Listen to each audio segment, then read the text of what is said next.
अगर कोई couple IVF करने जा रहा है किसी वजह से, तो बहुत बार उनको ये सवाल होता है कि वो आईवीएफ कर रहे हैं प्रेग्नेंट होने के लिए, तो क्या आईवीएफ की वजह से उनके बेबी में कुछ प्रॉब्लम होने का रिस्क ज़्यादा है? क्या आईवीएफ से बर्थ डिफेक्ट या बर्थ प्रॉब्लम्स होने का रिस्क ज़्यादा होता है? तो आइए आज इस वीडियो में इसी के बारे में बात करेंगे, लेकिन आपको उसके लिए ये वीडियो एंड तक देखना पड़ेगा।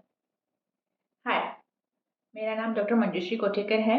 मैं एक फर्टिलिटी और आईवीएफ स्पेशलिस्ट हूँ और मैं 8 फर्टिलिटी क्लिनिक्स मुंबई यहाँ पे as a senior IVF consultant practice करती हूँ। तो आज हम आईवीएफ और बर्थ डिफेक्ट्स का कुछ रिलेशन है क्या, इसके बारे में बात करने वाले हैं। तब ये बर्थ डिफेक्ट्स या बेबी में प्रॉब्लम ये क्या है, ये पहले समझ लेते हैं। तो ये बेबी में प्रॉब्लम होना ये एक बहुत ही वॉश टर्म है। इसमें बहुत सारी चीज़ें आ जाएगी, जैसे कि उसमें स्ट्रक्चरल प्रॉब्लम्स भी आ जाएंगे, जो माइनर भी हो सकते हैं, मेजर भी हो सकते हैं। माइनर यानी कि किसी को अगर एक आध फिंगर एक्स्ट्रा है, जैसे कि ऋतिक रोशन को है, तो वो भी एक प्रॉब्लम है, लेकिन उससे रूटीन लाइफ में कुछ फ़र्क नहीं पड़ेगा।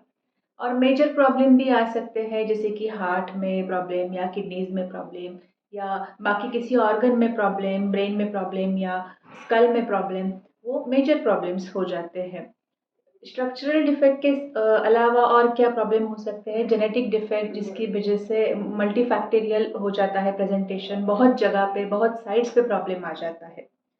उसके बाद डेवलपमेंटल प्रॉब्लम्स, जैसे कि पैदा होने के बाद जो मोटर डेवलपमेंट होता है, जैसे जिस टाइम पे माइलस्टोन्स अचीव करने हैं, हंसना है, जिस टाइम पे बैठना है, उस टाइम पे वो भी नहीं कर पाता, या स्पीच डिफेक्ट, बाद में स्पीच डेवलपमेंट होने में प्रॉब्लम, या फिर लर्निंग डिसेबिलिटी, ऑटिज़म, ये सारी चीज़ें पेशेंट्स के दिमाग में एक सिंगल टर्म में होती है, जिसे वो बोलते हैं कि बेबी में कुछ प्रॉब्लम नहीं आएगा।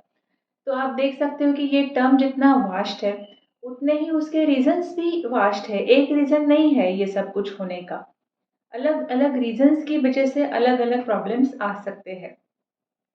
कभी कभी प्रॉब्लम आने की वजह जेनेटिक हो सकती है, मतलब जो एम्ब्रियो बना है उसमें कुछ जेनेटिक डिफेक्ट है, जेनेटिक प्रॉब्लम है, उसमें जो जेनेटिक मटेरियल होना चाहिए वो ज़रूरत से कम है या ज़रूरत से ज़्यादा है, या स्ट्रक्चरल रीअरेंजमेंट है, यहाँ का क्रोमोसोम का पार्ट वहाँ जाके चिपक गया है, तो इसकी वजह से भी प्रॉब्लम्स आ सकते हैं। कभी-कभी कुछ प्रॉब्लम्स जो है ड्यूरिंग प्रेगनेंसी, अगर उनका पेशेंट का बीपी बढ़ गया है, जिसकी वजह से इंट्रा यूट्राइन ग्रोथ रिस्ट्रिक्शंस, मतलब बेबी को ब्लड सप्लाई कम मिलता है और जिसकी वजह से बेबी के पार्ट्स प्रॉपर्ली डेवलप नहीं होते, तो वो भी एक रीज़न हो सकता है। कभी-कभी किसी वजह से प्री मैच्योर डिलीवरी हो गया, प्री टर्म डिलीवरी हो गया, जैसे 7th मंथ में वगैरह प्रेगनेंसी डिलीवरी हो गया, तो उसकी वजह से बेबी में प्रॉब्लम आ सकता है।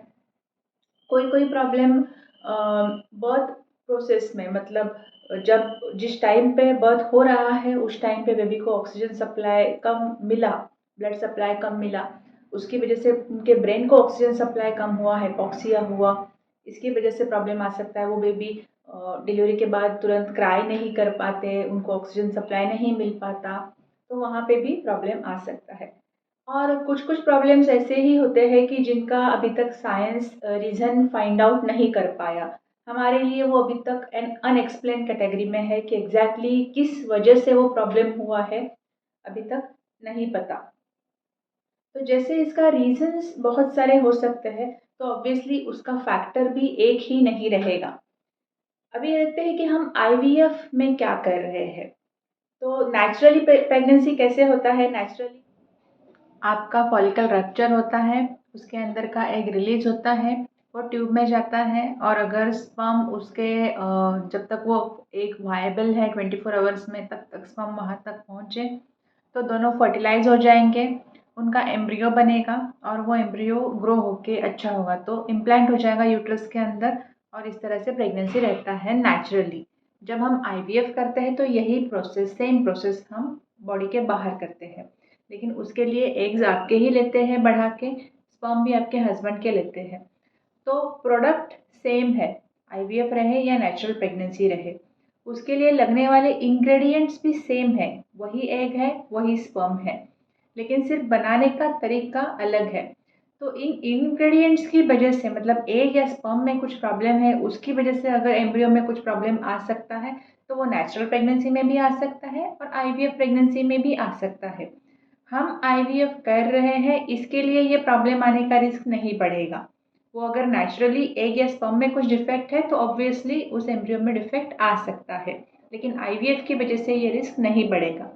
लेकिन ये बात भी है कि जब आईवीएफ होता है तब कभी कभी ट्विंस प्रेगनेंसी अगर होता है आईवीएफ में तो उसकी वजह से प्रेगनेंसी रिलेटेड कॉम्प्लिकेशन जैसे कि बीपी बढ़ना, आईयूजीआर यानी कि इंट्रा यूट्राइन ग्रोथ रिस्ट्रिक्शंस होना, या फिर प्री टर्म डिलीवरी मतलब 37 वीक्स के पहले डिलीवरी होना, ये कॉम्प्लिकेशंस होने का रिस्क बढ़ जाता है, जिसकी वजह से बेबी में कुछ प्रॉब्लम आ सकते हैं because of this pregnancy associated complications.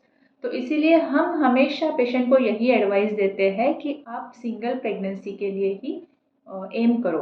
Single embryo हम ट्रांसफ़र करेंगे तो वहाँ पे ट्विंस होने का रिस्क नहीं रहेगा और सिंगल प्रेगनेंसी फिर अच्छी तरह से कंटिन्यू होगा और फिर बेबी में कुछ प्रॉब्लम आने का रिस्क नहीं रहेगा।